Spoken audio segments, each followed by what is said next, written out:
여러분 반갑습니다. 근현대사 산책 그 11번째 시간입니다. 오늘은 한일 수교의 국제 정치학에 대해서 말씀드리도록 하겠습니다. 한일 수교가 1965년에 이루어졌습니다마는 협상이 1964년부터 시작이 되면서 한국에서는 아주 폭발적인 상황이 만들어지기 시작을 했습니다. 그 과정에 따르는 이 국제관계가 어떻게 됐는지 하는 부분을 주제로 한 내용입니다. 우리 근현대사에서 아주 중요한 자리를 차지하고 있는 분 중에 한 분이 박정희 대통령입니다. 그런데 한국 사회에서 이 박정희에 대한 평가는 아주 극과 극을 달리고 있습니다. 한국 현대사를 긍정적으로 보는 사람들 입장에서 보면 박정희라는 사람을 부국강병을 일구어낸 근대화의 기수다. 그리고 대한민국 성공의 토대를 닦은 지도자, 이렇게 평가를 합니다. 하지만 그 반대편에서 우리 근대사를 부정적으로 보는 사람들은 만주군관학교를 나오고 일본 육사를 나온 친일파다, 창씨개명 이름이 어떻고 독재와 인간 탄압으로 국민들에게 고통과 억압만 주고 재벌들에게 특혜를 제공해서 빈부격차를 고착화시킨 그야말로 귀태다, 이렇게 비난을 합니다.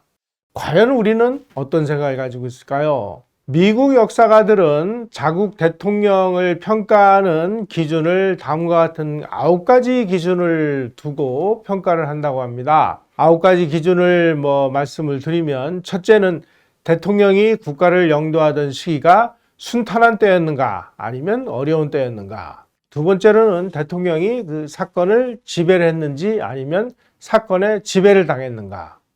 세 번째로는 대통령이 그 직위와 권한을 공공복리를 증대시키기 위해 사용했는가 아니면 사용하지 못했는가. 네 번째는 대통령이 정부 요직에 유능한 인재를 효과적으로 기용했는가 아니면 기용하지 못했는가. 다섯 번째는 대통령이 외국과의 관계에서 국익을 수호했는가 아니면 수호하지 못했는가. 여섯 번째는 대통령이 정치 문제에 창조적으로 접근했는가 아니면 접근하지 못했는가. 일곱 번째는 대통령이 국가의 장래 운명에 중대한 영향을 미쳤는가 미치지 못했는가. 여덟 번째는 대통령이 정치적 압력에 직면할 때 자신의 기본 원칙을 끝까지 지켰는가 아닌가. 아홉 번째는 대통령이 국민을 대표했는가 대표하지 못했는가. 이런 기준을 가지고 평가를 한다고 합니다. 자, 우리도 이런 평가 기준을 가지고 박정희 대통령을 평가를 한다면 어떠한 결과가 나올까요?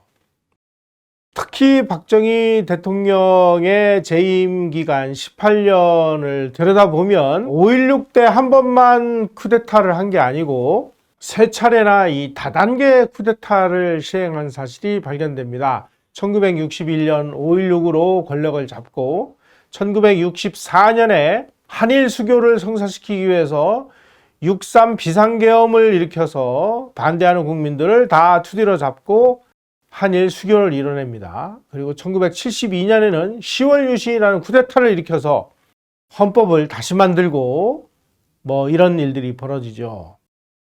그래서 이 세 차례 쿠데타를 통해서 한국을 근대화 혁명의 길로 인도해 냈습니다. 그 중에서 두 번째에 해당하는 이 6.3의 역사적 의미는 무엇인지 우리 한번 객관적인 시각을 가지고 평가를 해보도록 하겠습니다. 한일 수교는 일국사적인 관점에서 보면 한국과 일본이 수교를 하기 위해서 어떻게 했다 이렇게 간단하게 이야기할 수 있습니다만은 그 이면을 들여다보면 동북아의 반공동맹을 강화하기 위한 미국의 전략이 그 출발점이다라는 사실을 우리가 발견할 수 있습니다. 동북아에서 아주 걷잡을 수 없이 팽창하는 공산주의와 맞서 싸우기 위해서 자유민주 국가인 한국과 일본이 이렇게 사이가 안 좋게 원수처럼 지내가지고는 안 되겠다. 그래서 한일 수교를 유도한 것은 미국이었습니다. 그래서 미국 정부는 이승만 대통령과 요시다 수상의 회담을 주선하는 등 한일 간의 화해를 위해서 아주 오래전부터 노력을 하기 시작을 합니다. 게다가 이승만 대통령에게 일본과의 관계를 개선하지 않으면 미국의 대한 원조 계획에 차질이 빚어질 것이다 하면서 압력을 행사하기까지 합니다. 어떻게 하든지 지금 동북아에서 팽창하고 있는 이 소련과 중국 공산당 그리고 북한 공산 집단의 이러한 준동을 막아내기 위해서는 한국과 일본이 빨리 힘을 합쳐가지고 뭔가 일사불란한 방파제 역할을 해야 되는데, 일본과 한국이 과거사 문제에 얽혀가지고 아주 원수처럼 이렇게 지내고 있는 모습을 미국이 보다 못해서 등을 떠밀어서 한일 회담을 시작을 하도록 한 것이죠. 1953년 11월에 리차드 닉슨 미 부통령이 한국 그리고 일본을 친선 방문합니다. 닉슨 부통령이 이 양국을 방문한 주요 이유 중에 뭐 다른 이유도 있습니다만은 그 중에 중요한 이유 중에 하나가 바로 교착 상태에 빠진 한일 외교 관계를 풀고 어떻게 하든지 돌파구를 마련하기 위한 목적이었습니다. 이승만 대통령을 1954년에 7월 29일 날 워싱턴에서 한미 정상회담을 열었는데, 그 세 번째 한미 정상회담에서 아이젠하워 대통령은 이승만 대통령에게 빨리 한일 수교를 추진해라 이렇게 얘기를 하니까 이승만 대통령이 화를 벌컥 냈다 이런 기록들이 남아있을 정도로 미국 정부는 일본과 한국 간의 이 국교를 빨리 정상화해서 날로 이 강화되고 있는 공산 블록에 대한 방파제 역할을 하기를 기대하기 위해서 한국도 압력을 넣고 미국도 압력을 넣어서 한일 수교를 이뤄내려고 했던 것이죠. 우리가 좁은 시각에서 보면 한국과 일본 간의 관계지만 넓은 의미에서 보면 미국의 글로벌 전략의 일환에서 추진된 것이 바로 한일 수교 회담이다. 이렇게 우리가 이해할 수 있습니다. 자, 한일 국교 정상화에 대한 아이젠하워 대통령의 입장은 이랬습니다. 우리가 우리의 우방을 돕고자 한다면 그들이 서로 싸우도록 할 수는 없는 일이다. 일본과 관련한 한국의 입장에 대해 많은 공감을 표하지만, 다시 말씀드리면 한국이 일본에 30몇 년간 식민 지배를 당한 사실에 대해서 우리는 한국의 그 입장을 충분히 이해한다. 하지만 우리는 양국 간의 우호 관계가 지역 안보에 필수적이라는 생각을 지울 수가 없다. 따라서 한국과 일본이 직접 협상을 통해서 관계를 개선할 수 있다면, 다시 말씀드리면 국교를 다시 맺어서 원활한 관계가 될 수 있다면 훨씬 더 좋은 관계가 맺어질 수 있을 것이다. 우리가 참여하는 것이 필요하다면 우리는 기꺼이 그렇게 할 것이다. 미국은 한일 관계가 계속 이렇게 사이가 안 좋아지면 미국이 직접 나서서라도 뭔가의 결실을 맺을 수 있도록 노력하겠다라는 의지가 강력하게 보이는 그러한 입장문이 아닌가 하는 생각이 듭니다. 미국의 동아시아 정책에 대한 기본 입장은 트루먼 행정부에서부터 시작돼가지고 존슨 행정부에 이르기까지 변함없이 지속이 되어 왔습니다. 미국은 한일 간 국교 정상화에 아주 대단히 깊은 그 이해관계를 유지하고 있었기 때문에 언제든지 필요할 때면, 그리고 미리 안 풀릴 때면 직접적인 혹은 간접적인 관심을 표명해서 때로는 압력을 행사해서라도 기필코 한일 수교를 이뤄내겠다라고 하는 입장을 여러 차례 표명을 했습니다. 따라서 미국은 이 양국 지도자들에게 냉전 현실을 끝없이 계속 상기시키면서 한일 관계 개선, 국교 정상화 빨리 해라고 압력을 넣고, 그리고 미국이 이 한일 관계의 진전에 아주 중대한 역할을 하게 됐다는 사실을 우리는 이해해야만 됩니다. 그것이 바로 한일 국교 수교의 중요한 키포인트입니다. 하지만 한국과 일본과의 관계는 견원지간이다라고 할 정도로 사이가 매우 좋지 않았기 때문에 여러 차례 회담을 했다가 또 교착 상태에 빠졌다가 또 무슨 망언이 터지면 또 원수지간이 됐다가 평화선을 거가지고 일본어선을 계속 납치해가지고 선원들을 감옥에 가두니까 일본은 드디어 제1교포를 북송하는 것으로 이렇게 보복을 가하지를 않나, 정말 간단치 않은 일들이 계속됐습니다. 자, 그렇다면 미국이 대체 왜 한일 수교를 저렇게 계속 관심을 가지고 서둘러야만 했을까요? 아니, 미국이 한일 관계가 좋든 말든 미국은 미국 나름대로의 전략을 추진하면 될 텐데, 이렇게 생각하시는 분들도 없지 않아 계실 겁니다. 하지만 국제관계라는 것은 그렇게 간단치가 않습니다. 미국이 소련과 냉전관계에 들어가 있고 거기다가 정말 인구가 어마무시한 중국이 공산국가 소련하고 손을 잡고 공산주의의 이 강화를 지속적으로 추진하고 있으니까 미국 입장에서는 부담이 되지 않을 수가 없죠. 게다가 1950년대 후반 들어서 그야말로 정말 승승장구하던 미국 경제에 재정 적자가 누적되기 시작을 했습니다. 그렇게 해서 2차 세계대전이 끝난 이후에 최초로 달러 위기를 맞게 됩니다. 때문에 그동안에 많은 나라들에게 무상 원조를 제공을 해가지고 그 나라의 어떤 안보를 유지하고 또 그 나라를 유지시켜왔던 미국 입장에서 다른 나라들을 지원하는, 다시 말씀드리면 무상 원조를 제공하는 것이 쉽지 않게 됐습니다. 미국도 돈이 없으니까요. 그러다 보니까 이제 무상 원조를 차관으로 전환하지 않을 수 없는 이런 상황이 됐고, 특히 한국의 경우 생존에 결정적인 영향을 미친 것이 바로 미국의 무상 원조였습니다. 그 당시 1950년대만 해도 미국의 원조 자금이 대한민국의 이 세임 예산의 거의 60% 이상을 차지할 정도로 미국이 제공하는 무상 원조가 한국 경제에 차지하는 영향은 지대했습니다. 따라서 대한 무상 원조 금액이 1957년에 3억 6,880만 달러로 아주 정점을 찍었다면 그 이후부터는 계속 무상 원조가 줄어들기 시작했습니다. 1960년에 1억 8,600만 달러로 거의 절반 정도로 줄어든 모습을 볼 수가 있습니다. 1961년에 5.16이 일어났죠. 61년에는 미국의 한국에 대한 무상 원조가 9천만 달러로 더 축소됩니다. 게다가 한국 국민들을 먹여 살리는 데 아주 큰 공헌을 했던 잉여농산물 원조 PL480이라고 하죠. 잉여농산물 원조도 지속적으로 줄어들기 시작을 했습니다. 자, 이렇게 이제 미국 경제가 어려워지니까 일본이 지금 전후복구를 하고 열심히 이제 경제가 발전하고 그래서 참 일본이 뭔가 동북아시아에서 나름대로의 역할을 하도록 해야 되는 거 아니냐. 다시 말씀드리면 미국이 전적으로 부담하던 주변국들에 대한 지원을 그 일부를 일본이 담당해 주기를 바라면서 일본을 계속 압박하기 시작을 합니다.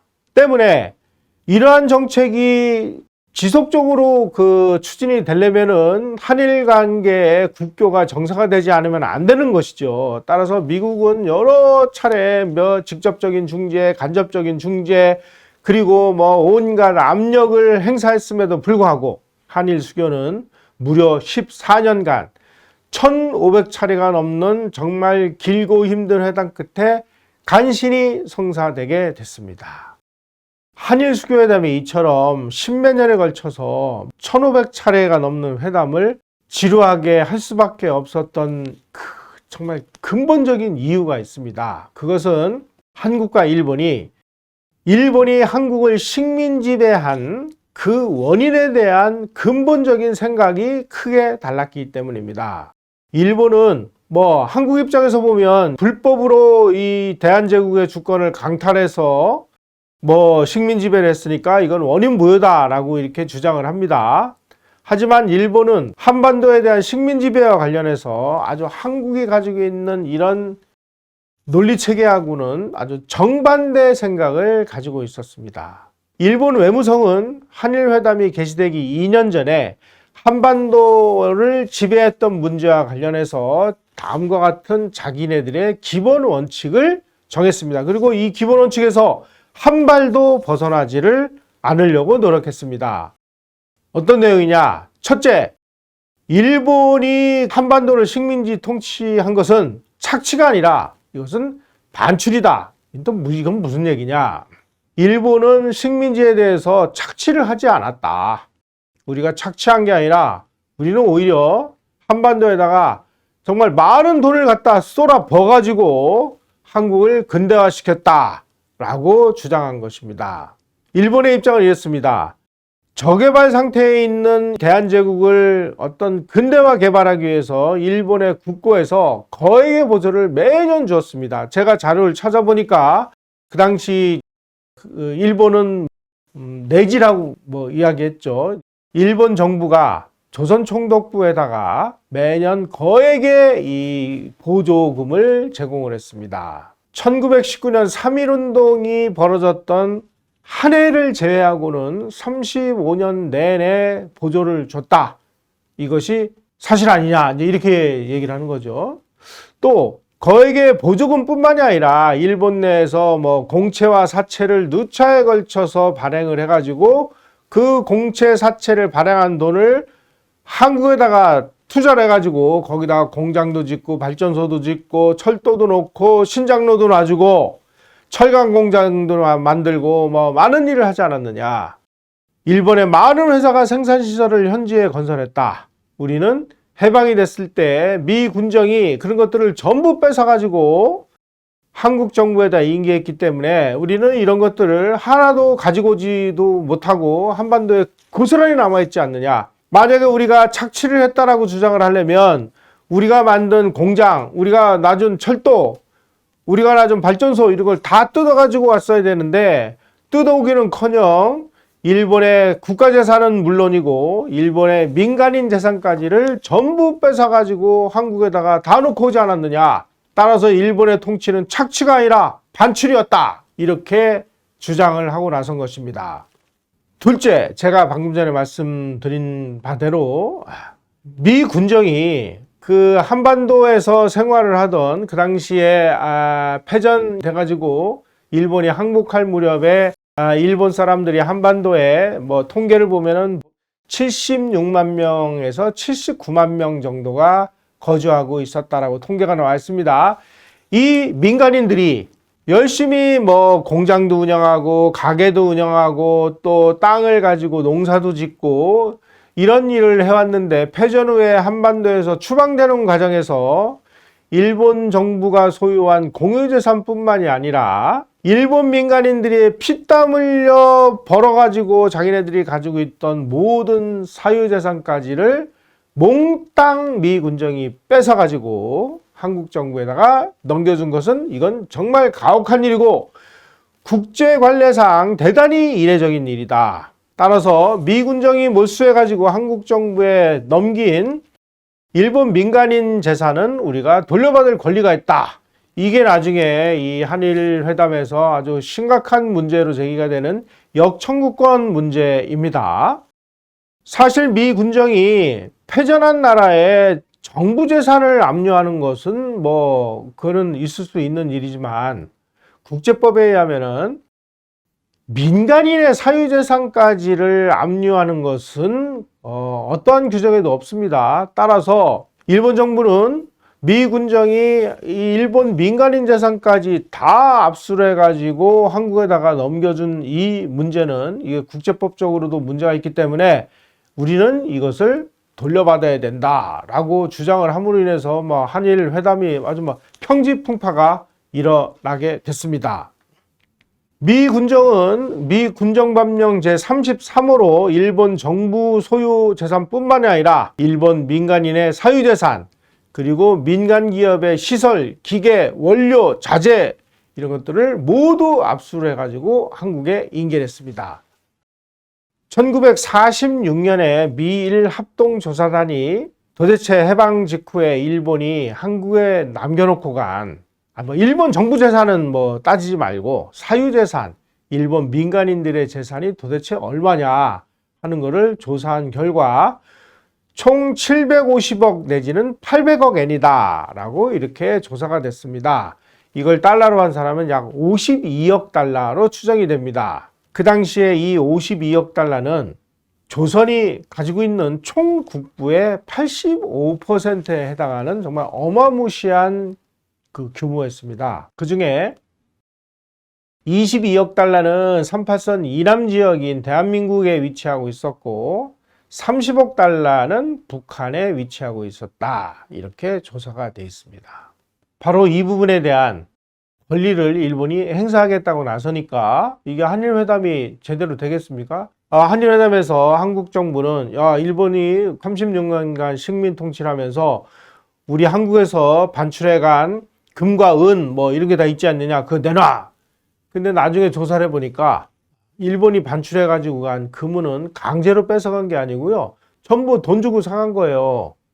그러니까 돈 주고 사갔는데 무슨 이걸 우리가 다시 물어주느냐 해서 뭐 그것도 뭐 빼고 뭐 이것도 빼고 다 조사를 해보니까 실질적으로 일본이 한국에다가 그 돌려줘야 될 재산은 1억 불이 채 안 되는 것으로 이렇게 조사가 됐습니다. 그런데 일본은 우리도 당신네들이 자꾸 청구권 얘기를 하는데 우리도 역청구권이 있는데 일본 민간인 사유재산 내놔. 그게 52억 달러야. 52억 달러 내놔. 이러니까 이게 회담이 제대로 이루어질 수가 있겠습니까? 일본 정부는 특히 미 군정의 일본 민간인 재산 압류는 1907년에 맺어진 헤이그 육전조약 조규 제46조 위반이라고 미국에 항의했습니다. 아무리 전쟁에 져가지고 패전국이 됐다 하더라도 그 나라의 패전국의 정부 재산을 압류하는 건 그건 있을 수 있지만 어떠한 경우에도 점령군은 적지에 민간인의 사유재산에 대해서 손댈 수 없다고 하는 이 헤이그 육전조약 제46조에 위반한 것이니까 우리 재산 돌려줘 이렇게 나오니까 미국이 이제 일본에다가 압력을 넣기 시작합니다. 당신들이 그 태평양 전쟁을 일으켜가지고 당신들이 전범국가야. 그런데 우리가 이 2차 세계대전을 끝내는 과정에서 당신들한테 전쟁을 일으키고 수많은 사람들이 죽고 다치고 재산상의 피해가 일어난 부분에 대해서 단 한 푼도 배상금을 요구하지 않았어. 그러니까 일본 민간인 재산이 한국에다가 놓고 간 그거는 우리에게 제공한 그러한 배상금이라고 생각하고 퉁쳐! 이렇게 이제 이 미국이 압력을 넣어가지고 간신히 이 문제가 수습이 되죠. 자, 박정희 대통령은 1963년 12월 대통령 선거에서 윤보선 후보하고 선거를 했습니다만 하마터면 떨어질 뻔했습니다. 불과 15만 표 차이로 막 아슬아슬하게 당선이 됐습니다. 그 이후에 이제 민선 대통령으로 선출이 된 다음부터 전 국민의 이 먹고 사는 문제를 해결하기 위해서 다시 말씀드리면 하루 새끼밥도 제대로 못 먹고 그야말로 막 피곤을 상접하고 봄이 되면은 쌀이 없어가지고 막 굶어가지고 정말 비참한 이 국민들에게 새끼 따뜻한 밥이라도 먹이기 위해서 일대 거사를 추진하게 됩니다. 1962년 초부터 시작된 제1차 경제개발 5개년 계획에는 막대한 투자 재원이 필요한데 이 투자 재원을 조달할 곳은 일본밖에 없었다. 따라서 한일 수교를 해가지고 일본으로부터 뭔가 돈을 가지고 오든지 아니면 돈을 빌려서라도 우리가 산업화를 해가지고 이 새끼밥도 제대로 못 먹는 국민들에게 밥을 먹이자 이렇게 결심을 한 것이죠. 박정희 대통령의 처남이자 학자였던 유긴수 의원은 박정희 대통령이 한일 수교를 추진하게 된 동기를 다음과 같이 분석을 했습니다. 박정희가 주도한 군사혁명은 두 가지 목표를 가지고 있었다. 하나는 북한의 위협이라고 하는 군사적인 것이었고 다른 하나는 나라를 가난에서 건져내는 경제 재건이었다. 그런데 한국은 두 개의 적과 직면하고 있다. 하나의 적은 북한 공산당과의 대결이요. 또 하나의 적은 일본이었다. 이렇게 한국은 앞뒤에 적을 갖고 있는 난처한 입장에 처해 있기 때문에 어떻게든지 이 난처한 입장에서 벗어나야 된다라는 것이 박정희의 인식이었다라고 유긴수 의원이 분석을 했습니다. 따라서 한국이 절실히 필요로 한 것은 경제개발에 필요한 자금인데 그 필요한 자금을 지금까지는 미국이 열심히 한국의 무상원조를 지원해서 해결했지만 이제 미국이 경제 사정이 어려워져 가지고 한국에 대한 원조를 2배로 늘려주기는커녕 계속 지금 무상원조가 줄어들고 있으니 미국에만 의존할 수는 없게 됐다. 따라서 가까운 곳에 있는 일본과의 국교를 정상화해서 그곳으로부터 우리의 경제개발에 필요한 자금을 들여오자. 그러기 위해서는 반일 검정이라든지 민족 자존심 때문에 한일 회담을 파탄으로 몰고 가는 것은 우리에게는 아무 도움이 안 된다. 이런 생각을 가지고 있었다는 것이죠. 자, 전 세계 이 선진국들의 역사를 보면 한 나라가 산업화하는 과정에서 정말 말할 수 없이 그 대규모 자금이 필요합니다. 농업과는 비교할 수 없을 정도로 그야말로 그 큰 규모의 자금이 필요한데 다른 나라들은 이러한 그 산업화 자금을 어떻게 마련을 했느냐? 특히 영국이라든지 다른 나라들은 근대화에 필요한 재원을 확보하기 위해서 정말로 반문명적이고 반인륜적인 행위를 수도 없이 자행을 했습니다. 영국 예로 들어볼까요? 영국은 아프리카에서 노예들을 잡아다가 신세계 이런 데다가 돈을 받고 팔았습니다. 이렇게 팔아가지고 어마어마한 돈을 축적을 했습니다. 그래가지고 흑인 노예들을 영국은 블랙 다이아몬드다 라고까지 이야기할 정도로 이 노예 장사는 정말 엄청난 수지를 맞는 장사였습니다. 또 저 중국이나 이런 데다가 아편을 팔아가지고 많은 돈을 벌었습니다. 이런 걸로 얻은 수익으로 산업혁명을 추진하는 시드머니를 만든 것이죠. 때문에 이런 모습을 보고 마르크스 같은 사람은 자본이란 것은 머리로부터 발톱끝까지 모든 털구멍에서 피와 오물을 흘리면서 생겼다라고 주장을 했습니다. 정말 이 근대화를 위해서 그야말로 반인륜적인 행위를 한 그런 모습을 보면 정말 끔찍하게 이를 데가 없습니다. 반면에 영국은 이런 식으로 반인륜적인 정말 무역을 통해서 자본을 축적을 했고 그 자본으로 산업화를 이뤄냈다면 미국은 그에 비교하면은 좀 양반이었습니다. 그렇다고 해서 미국이 영국이나 다른 나라에 비해서 못된 짓을 안 했다는 건 아닙니다. 미국도 영국하고 똑같이 중국에다가 열심히 아편을 팔아가지고 번 돈으로 서부 개척을 위한 대륙횡단 철도도 놓고 많은 일을 했습니다. 하지만 미국은 그보다는 산업화에 필요한 자금을 영국 자본가들의 투자 자본으로 열심히 조달을 했습니다. 카네기가 어디 가가지고 철강 공장을 질 때 필요한 돈을 영국의 자본가들의 자금을 끌어들여서 이자를 주고 그 돈으로 철강 공장을 짓고 이런 일을 했다는 뜻입니다. 반면에 스탈린의 소련은 어떻게 했을까요? 소련은 1928년 스탈린의 주도로 제1차 경제개발 계획을 시작하면서 아주 대대적으로 중공업 건설에 나섰습니다. 하지만 미국처럼 영국 자본가나 이런 사람들이 투자를 해주지 않았습니다. 왜? 이 공산주의 국가니까 언제 국유화를 단행할지 모르는데 어느 자본가가 공산주의 국가 소련에다가 돈을 빌려주겠습니까? 때문에 소련은 아주 중공업 건설에 필요한 막대한 자금을 미국처럼 해외에서 조달하는 것이 불가능했습니다. 그렇다고 아편을 팔거나 노예무역을 할 수도 없는 상황이 됐고 따라서 스탈린은 투자 자금을 마련하기 위해서 정말 극악무도한 일을 벌이기 시작을 했습니다. 다시 말씀드리면 자국 국민을 등쳐먹기 시작을 한 것이죠.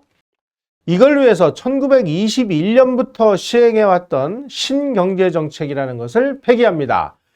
스탈린의 신경제정책이라는 건 뭐냐? 아주 비교적 자유스러운 시장경제 체제였습니다.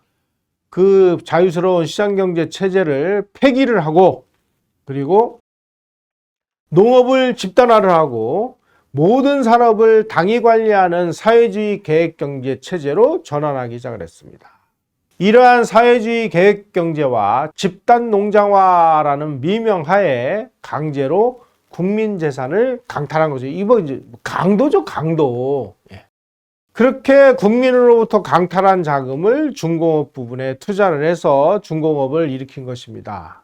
자, 그런데 자기 사유재산을 뺏기는 과정에서 가만히 있는 사람이 어디 있겠습니까? 자기 사유재산을 뺏는 이 국가에 저항하는 사람들을 아주 잔인하고 무자비하게 학살하고 굶겨 죽이고 때려 죽이고 정치범 수용소에 가둬서 죽이고 이런 일을 벌인 것입니다. 이러한 비참한 현실을 철저히 은폐하고 해외에다가는 국내 저축을 통한 자본 조달이었다라고 선전선동을 해댔습니다. 서구 세계에 이 공산주의에 물이 불쑥죽하게 들었던 지식인과 언론인들은 이 스탈린의 선전선동을 곧이곧대로 믿고 드디어 인류는 자본주의의 모순에서 탈피해가지고 사회주의 계획경제 이런 쪽으로 전환하는 것이 바로 유토피아를 건설하는 길이다 라고 쌍나파를 불어대면서 선전선동에 광분하기 시작을 했습니다. 공산주의가 권력을 잡은 곳에서는 늘 고문, 대량학살이 자행됩니다. 왜 그럴까요? 이유는 국민 재산을 강제로 뺏어가지고 국가가 필요한 곳에 사용하기 위해서였습니다. 북한은 안 그렇습니까? 북한도 마찬가지입니다. 스탈린은 1923년부터 1933년까지 자국 인민의 재산을 강탈하는 과정에서 반항하는 사람들 1,500명을 일부러 굶겨 죽였습니다. 그렇게 해서 뺏은 자금으로 중공업에다가 다 쓸어보니까 스탈린 치하에서 중공업이 급속하게 발전하지 않을 수 없는 상황이 된 것이죠. 다시 말씀드리면 스탈린의 이 중공업 발전을 위한 5개년 계획은 아주 끔찍하고 시체를 딛고 일어선 것이었다라고 이해를 하시면 되겠습니다. 자, 제가 이제 미국 방식의 이 개발, 그 다음에 소련 방식의 개발 두 가지를 제가 소개를 해드렸는데 제2차 세계대전이 끝난 후에 많은 나라들이 식민지로부터 해방이 됐습니다. 그 나라들은 경제개발에 필요한 자본을 축적할 수가 없었어요. 따라서 이 공산권에 편입된 나라들은 바로 소련이 행했던 공업화 방식을 그대로 들여다가 사용을 해가지고 북한이나 중공이나 그게 대표적인데 소련처럼 국민 재산을 강탈해가지고 국가가 필요한 곳에다가 투자를 하는 이런 사례가 반복이 됐습니다. 다시 말씀드려서 스탈린식 자본 조달을 통한 공업화 전략은 전 국민의 빈곤, 노예화라는 정말 참혹한 결과를 가져올 수밖에 없었습니다. 반면에 한국은 미국 방식으로 공업화를 추진하게 됩니다. 박정희 대통령이 제1차 경제개발 5개년 계획을 수립하면서 투자 재원을 외자 도입을 통해서 조달하겠다. 외자는 어디서 들어오느냐? 서독 가서 들여오고, 그리고 한일 수교를 통해서 일본으로부터 들여오자. 그렇게 해서 미국식으로 외자 조달을 통한 산업화를 추진하자. 이렇게 된 것이죠. 박정희 대통령은 취임 1년 후에 경제개발에 필요한 차관을 도입하기 위해서 서독을 방문합니다. 그때 서독에서 광부를 끌어안고 간호사를 끌어안고 막 눈물 흘리는 장면들 시청자 여러분들은 잘 기억하실 겁니다. 독일에서 라인강의 기적을 읽은 주인공인 에르하르트 수상과 정상회담을 했을 때 에르하르트 수상은 박정희에게 경제 발전을 위한 여러 가지 조언을 했습니다. 나라를 산업화하려면 고속도로를 만들어야 된다. 고속도로를 만들면 차가 다녀야 된다. 그러려면 차를 만들어야 된다. 차를 만들기 위해서는 철이 필요하다. 그래서 제철 산업을 일으켜야 된다. 그 많은 돈이 어디에서 동원이 되느냐? 바로 한국의 곁에 일본이 있지 않느냐. 국가 지도자는 과거에 얽매이지 말고 미래를 내다봐라. 국가의 미래를 위해서 과거에 식민 지배를 당한 그러한 뼈아픈 그런 그 역사를 당분간 접고 일본과 수교를 해서 일본으로부터 자본을 들여오고 그리고 앞선 기술, 경험, 노하우를 배워서 빨리 한국도 산업화를 해라 라는 것을 에르하르트 수상이 간곡하게 박정희 대통령에게 조언을 해줬습니다. 당시는 1964년 이때만 해도 우리가 일본으로부터 해방된 지 20년도 안 된 일본 식민 통치의 어두운 기억이 생생하게 남아있던 그런 시대였습니다. 양반 지주 출신의 야당 인사라든지 먹물 지식인이라든지 공자왈 맹자왈하는 학자들은 아주 근본도 없는 빈농 출신의 군인들이 정권을 탈취한 것에 대해서 아주 분기탱천에 있는 와중에 윤보선 대통령이 박정희라는 이 정말 군인 출신에게 15만 6천 표 차로 간신히 승리한 것에 대해서 아주 정말 여차하면 이제 이 선거에 불복할 기세를 단단히 벼르고 있었습니다. 이 사람들 머릿속에는 일본과 수교를 하면 한국은 또다시 일본 시장으로 전락을 해가지고 일본 자본에 착취당해가지고 저들에게 또 종속돼가지고 한반도에 일장기가 휘날릴 것이다.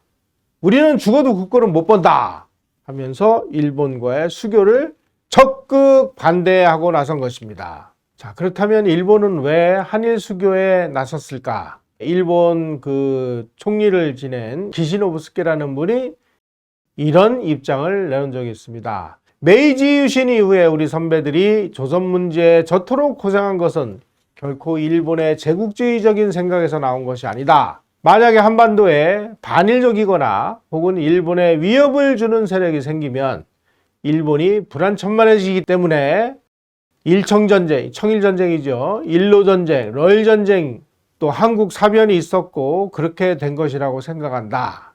이건 일본의 운명이다. 다시 말씀드리면 일본 입장에서 볼 때 한반도에 일본에 적대하는 세력의 한반도가 넘어가면 바로 한반도는 일본의 이 복부나 심장부를 찌르는 창이나 칼이라고 생각을 하는 것입니다. 따라서 일본과 한국이 국교를 정상화해서 일본과 미국이 공동으로 상당한 원조를 한국에 제공해서 한국의 경제 기초를 만들어줘서 한국이 우리에게 적대하는 다른 세력에게 넘어가지 않도록 정신을 바짝 차려야 된다. 지금 한국처럼 저렇게 국민 생활을 극박한 상태에 버려두고 정치적으로 조치를 취할 수 없는 상태로 방치해서 박 정권이 잘 안 되면 일본이 큰일이다. 일본의 안보가 결정적으로 위험해진다. 따라서 우리는 일본의 안보를 위해서라도 한국과 손잡고 한국을 도와줘야 된다. 이런 입장을 이야기를 한 것입니다.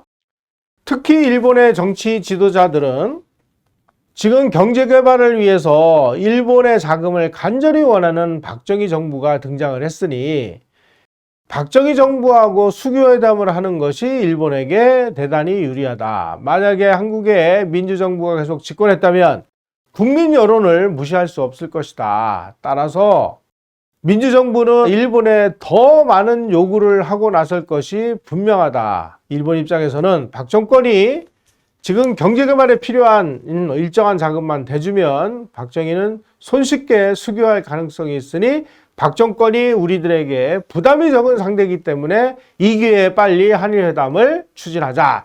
이런 생각을 가지게 됐다는 것입니다.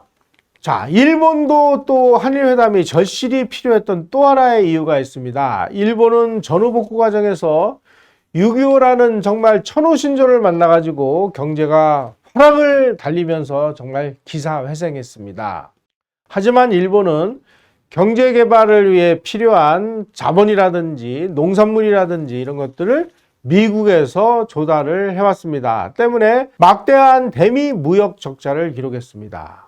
뿐만 아니라 경제가 급팽창을 하면서 인플레가 이제 심각하게 진행을 하니까 인플레를 진정하기 위해서 강력한 금융 통제 정책을 실시했습니다. 그러다 보니까 이제 경쟁력이 좀 부족한 중소기업들이 막 줄줄이 도산을 하면서 이 경제 불황이 닥치기 시작했습니다. 일본 경제계는 이러한 어떤 돌파구를 마련하기 위해서는 바로 이웃한 한국 그리고 인구가 어마어마하게 많은 중공과 수교를 해서 양국 시장에 일본 상품을 수출을 해가지고 돌파구를 마련해야 된다.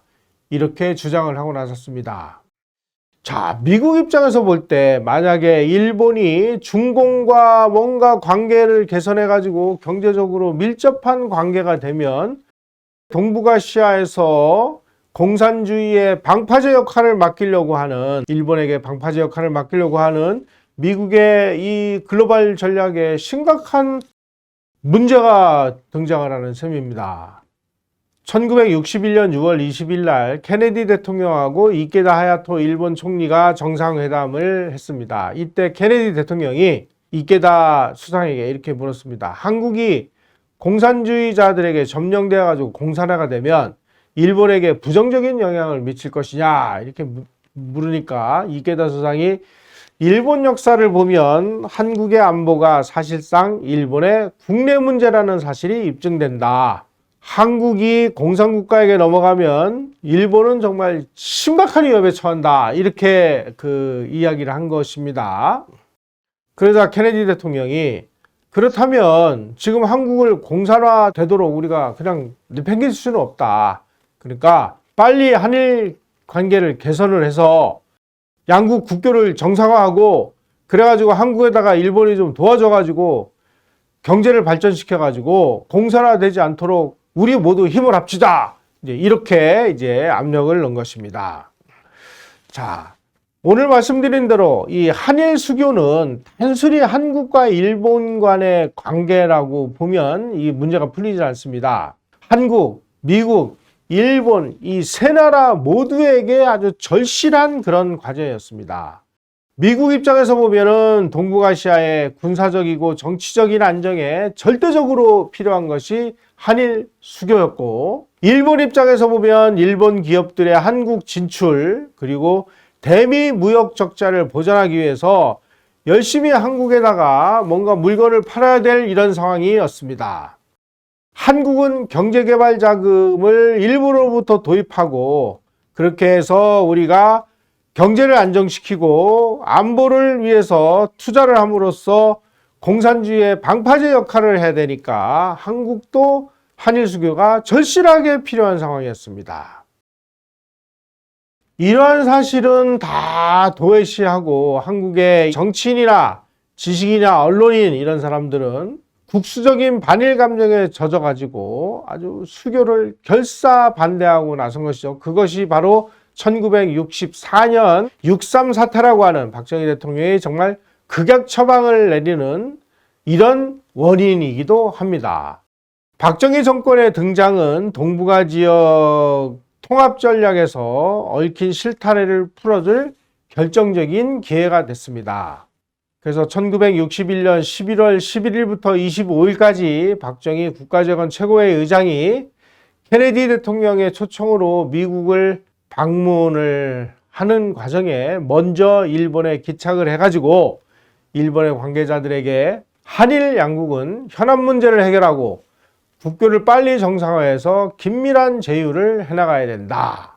이렇게 선언을 함으로 인해서 그동안 지지부진했던 한일회담이 아주 급물살을 타게 됐습니다.